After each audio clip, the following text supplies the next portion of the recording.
Senator Cynthia Lumens, she's tweeted recently following the Trump victory, we're going to build a strategic Bitcoin reserve. And she actually proposed a new bill earlier in July. Massive week for markets. We did see the biggest day out of the ETFs so far. $1.3 billion flowed through on the 7th of November. So that is, categorically the biggest day. So there's definitely a big chunk of new entrants into the market, which is really exciting. It means people are still talking about it. We're now seeing mainstream news start to get more of a hold of it.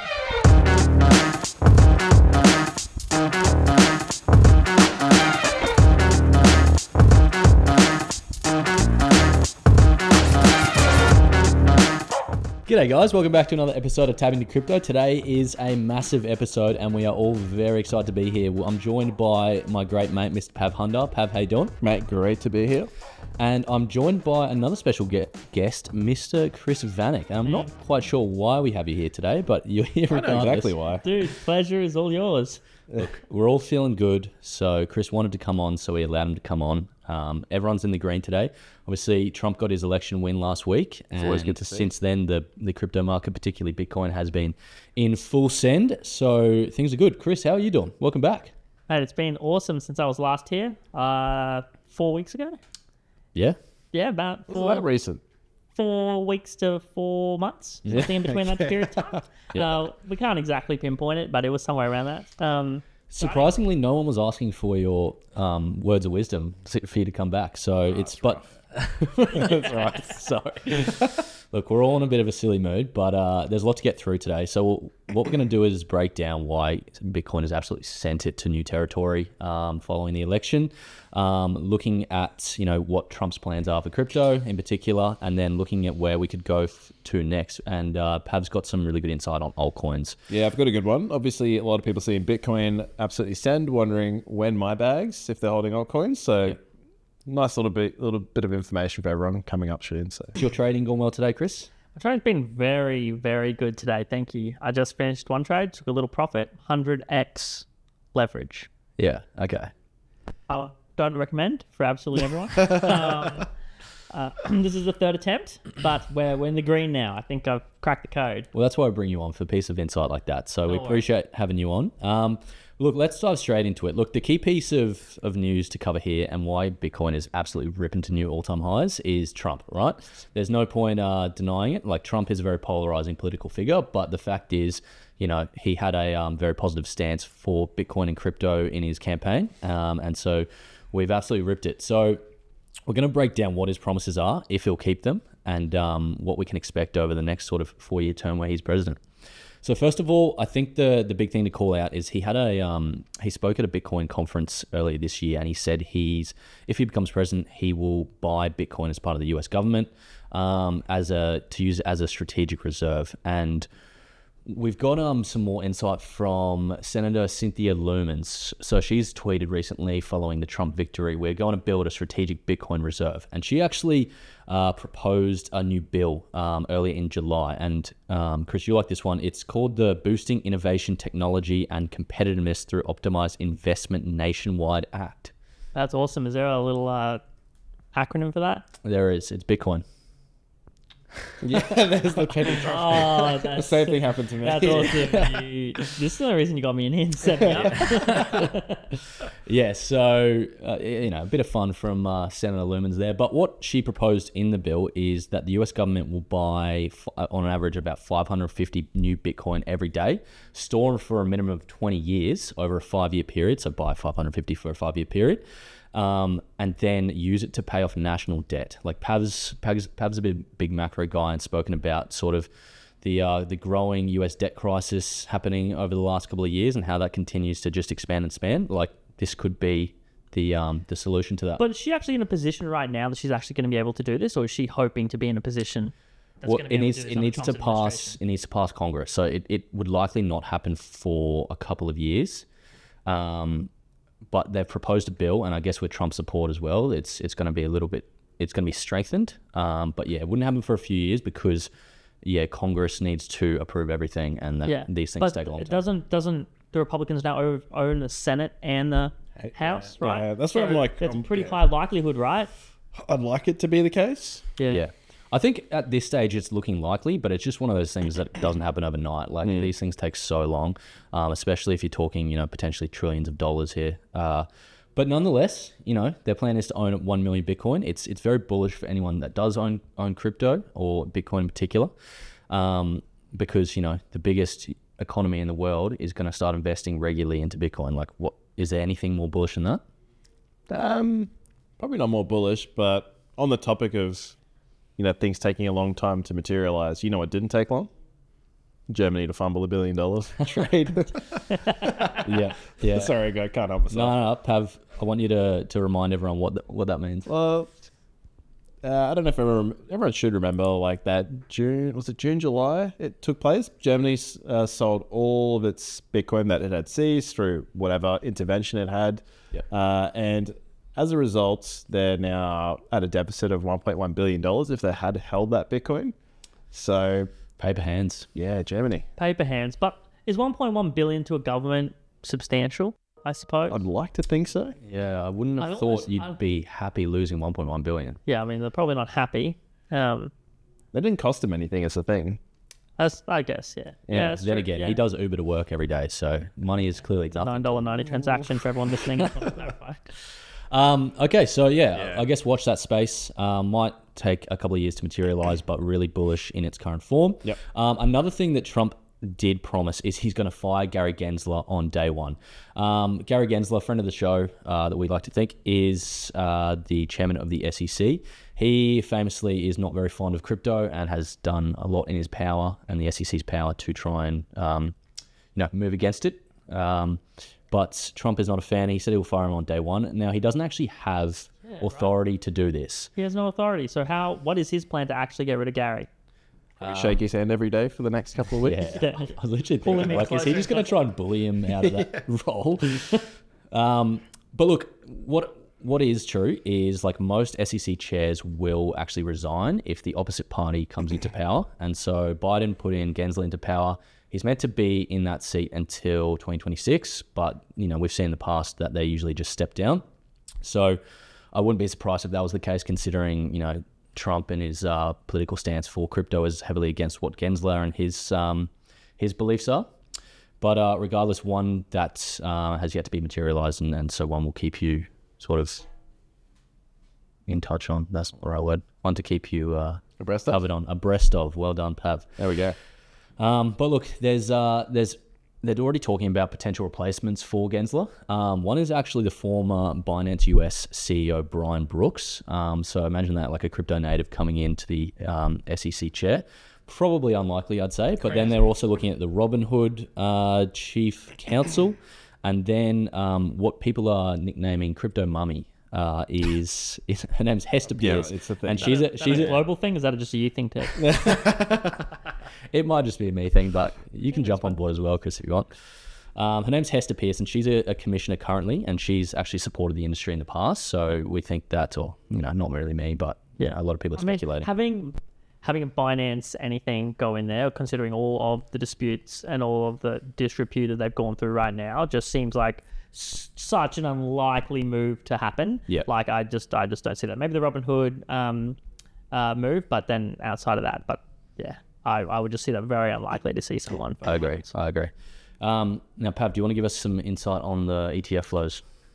Yeah. So obviously, massive week for the markets. Don't need to really say that, to be honest. But we did see the biggest day out of the ETFs so far. So $1.3 billion flowed through on the 7th of November. So that is, categorically the biggest day. To give people some sort of objective middle ground, the average is $124 million per day currently. So we're talking about a 10x upon what the average is. I mean, that's ridiculous. Yes. The biggest contributor there being BlackRock. So still to date, the largest fund under management. They had a $1.1 billion buy day. So again, like everyone's looking at a chart of Bitcoin wondering, when's the pullback coming? If we still keep seeing buy days like that, I don't know if we see one anytime soon, to be honest. Like, looking at a technical chart that I have got up on the screen for those listening along at home, we've got this up on YouTube, but we are moving into, I guess, what some price action traders would consider a take profit area. So we've got, 88.9K on that one. But I mean, if I remember anything from this part of the cycle 4 years ago, and I think Chris, you could probably attest, it's just like expect the unexpected. When things start to melt up like this, it's really hard to get any sort of gentleman's entry. It's kind of a free for all. So, what kind of resistance do you think is going to be at the 90k limit? Do you think it's going to have severe resistance, or do you think it's going to be just as much as like gamble for the price of where it currently sits? Pretty much, like you got a mixture of two worlds. I feel you've got people that are either FOMOing and rushing in, and then you've actually got people that did buy at the range lows, and they're looking at a point that they can find to probably sell at. So when you move into these sort of regions, like there's a few tools that you can use to try and measure where the market might be interested in selling. This is one of them, in my opinion. But then even looking at instruments like options, the more sophisticated money, they're still eyeing up for the end of this month up to 100k still. So it's still anyone's game. It seems like the line in the sand just keeps moving higher, because that same line was about 85k just a week ago, like after the elections I'm talking as well. So for me, it's just the general sentiment is like the bar's being lifted. And we've talked about this before. Like we all thought Q4 was going to be the time to just sit back and just watch it go. And I'm just not going to change from my personal plan. I'm just going to sit back and hands off and just see where this thing goes. What do you think the next biggest thing? So we've had the election, and that's arguably been the catalyst for a lot of this moving forward. And a whole bunch of investment funds have come in, started pushing cash in. Yeah. What do you think is the very next biggest catalyst to see the next price movement in the same level of aggression we have right now? Do you think it's when Trump gets formally sworn in, whenever that is? Is it January or? Yeah, I would like to think it'd be something like that, right? Like we've talked about all the stuff he's promised. I think if he says anything before the end of the year of like, this is the date or this is who's going to be rolling XYZ initiative out, I reckon that's going to be huge. I personally think, at least, because everyone's responsive to it right now. So there's no reason why they wouldn't be responsive to it if that. I don't think we necessarily need a major catalyst from here on out. Like we already had ETFs approved, then we had the halving. Now we've had like a positive crypto president come in. I think, based on seasonality, we typically see some really bullish sentiment around this time, particularly in a halving year. And moving into 2025, I think we're in a really good position, particularly as like new liquidity comes into the market. Also like interest rates coming down, stock market's at an all-time high. I think gold's at an all-time high. So personally, I think we are now sort of have been given a bit of runway to just absolutely send it to the next level. But, nothing's guaranteed. As you said, expect the unexpected. But from what I can see and my analysis, we're looking really good. Yeah. And I mean, like the whole thing with the Bitcoin halving ultimately, right, is that it limits the inflows into exchanges, because you have people that are mining less, selling off less. So if there's such a restriction in supply, ultimately we hope that demand massively moves up. But it'll be interesting to see, is this the time that all kind of converges together and we see the magic? Chris, being director of marketing at Swyftx, you've probably got your finger on the pulse of how the market's moving, sort of what people are getting into. Are we seeing the retail market getting back in, or are we seeing is mainly crypto natives just doubling down on what we're definitely seeing new people entering still. We still know that there is still over a few million people in Australia that are looking to enter the market over the next 12 months as of today as well. And so that number that number's been perpetual, like especially over the last 12 months. And we definitely have seen over the last 7 days anyway, we've seen a massive influx of new users into the platform that have never invested, at least at Swyftx. Also seen users that have never invested in Bitcoin and any exchange before, which is pretty exciting. So there's definitely a big chunk of new entrants into the market, which is really, really exciting. It means people are still talking about it. But even if you pull up from just the exchange, we're now seeing mainstream news start to get more of a hold of it. Pav's been featuring very heavily. Our boy Pav. Everywhere. Which has been really exciting. Groups like the AFR, News.com, Telegraph, Sydney Herald, they're all starting to talk a lot more about it. And then when you start seeing that dominating front page news, which will start happening more and more and more, you start seeing across broadcasts, suddenly it becomes very, very real for the average person. And then that's outside and not really invested in this market. And that's when you just see mass adoption start flooding in for a period like this. Anecdotally, like I know my sister messaged me last night about crypto. One of my close mates who said he was going to sell out when he broke even on his crypto from last cycle. He messaged me asking, should I buy Doge? Should I do this? Should I do that? So clearly, as bullish sentiment comes back in and the markets start moving, people's mindsets just change and think, It's like Switch, hey, it's crazy. Yeah. Absolutely. I mean, we met with a group of like 10 mates the other day. We all sat around, and normally I've been pretty quiet on the Bitcoin front. It's been a little bit slow, a little bit flat. But last week we had movement. I had a 20-minute tirade at them. I was like, if you were holding it, you'd be in the green. Yeah. So that's what I say. Like in the last, 12 to 24 months, I've been telling my family, my friends, like, guys, I know no one cares about crypto right now, and you probably all think it's dead, but this is the time if you really want to make some money. But yeah, otherwise, like, I know we're talking on the topic of like opportunity and all that sort of jazz.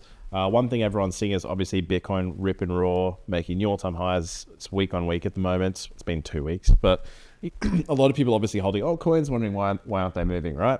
So, traditionally speaking, we have seen a lot of previous runs precipitate in a pretty similar way, where we see the top market cap, which is Bitcoin, occupy the majority of the total market cap in the industry. So this chart is the best way to kind of measure what that looks like. So right now we're sitting at about 60% of Bitcoin making up the total market cap in crypto.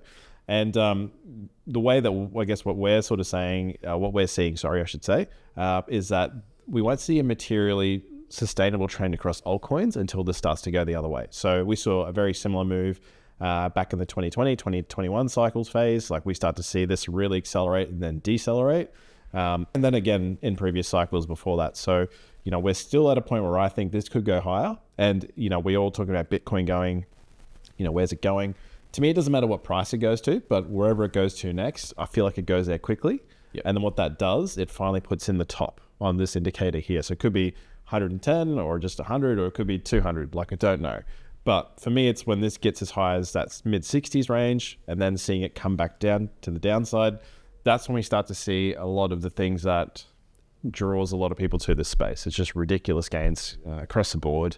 On altcoins. On altcoins specifically. Yep. So, again, I wouldn't say it's too late for a lot of people that potentially feel like they've missed out right now. I feel like the people that get in after this next phase of what I would say the market cycle brings, that's when you take on potentially a bit more risk than reward.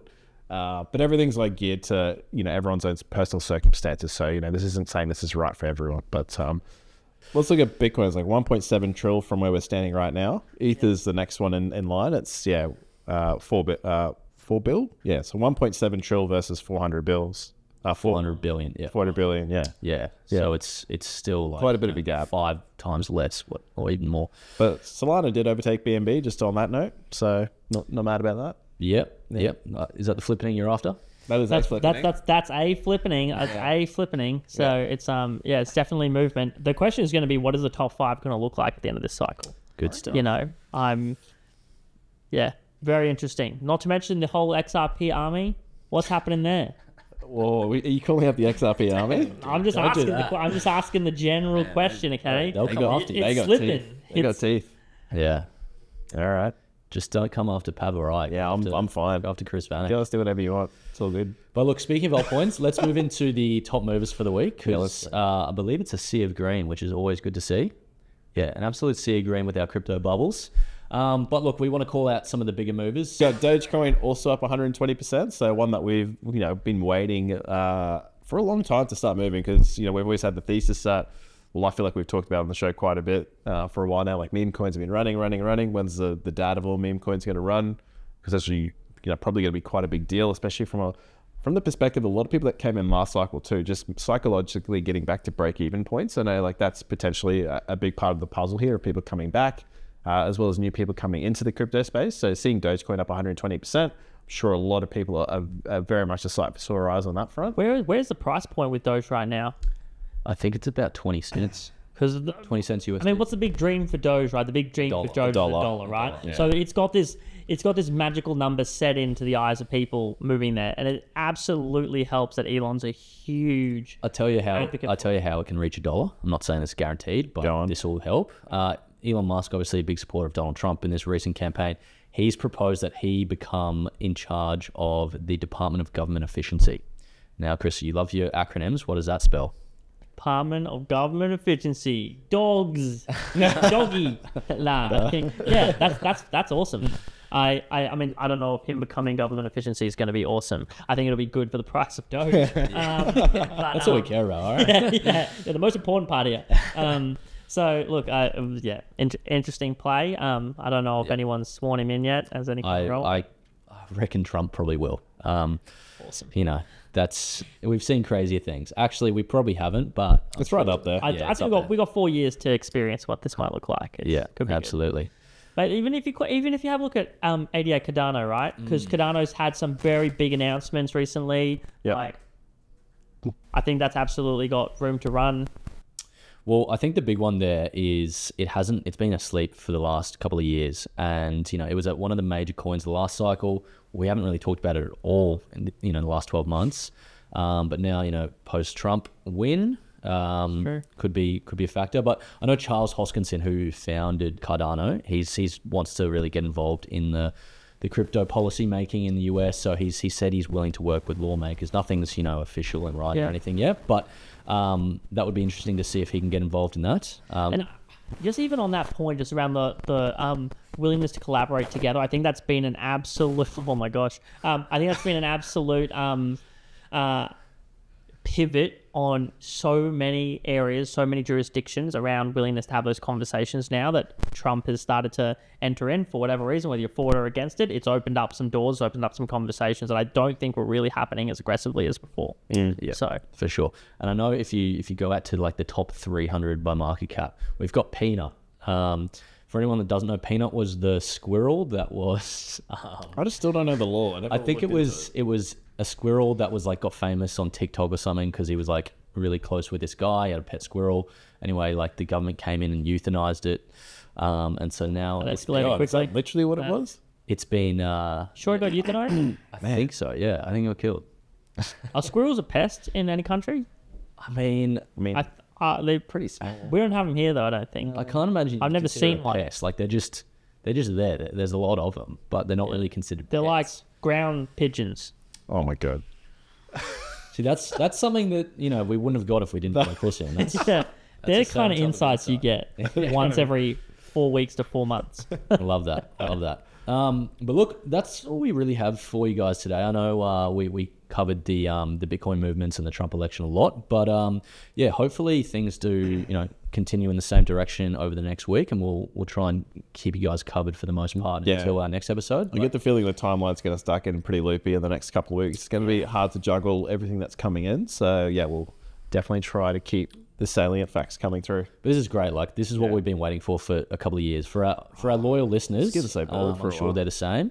So they'd be very happy right now. But if you're a new listener, there's still plenty of upside in our opinion, or my opinion. I won't speak for you, Chris. But yeah, I think we've got a really good runway for the next sort of 6 to 12 months. But, you know, as always, nothing is guaranteed. Thank you guys. See you later. guys. Bye. Bye.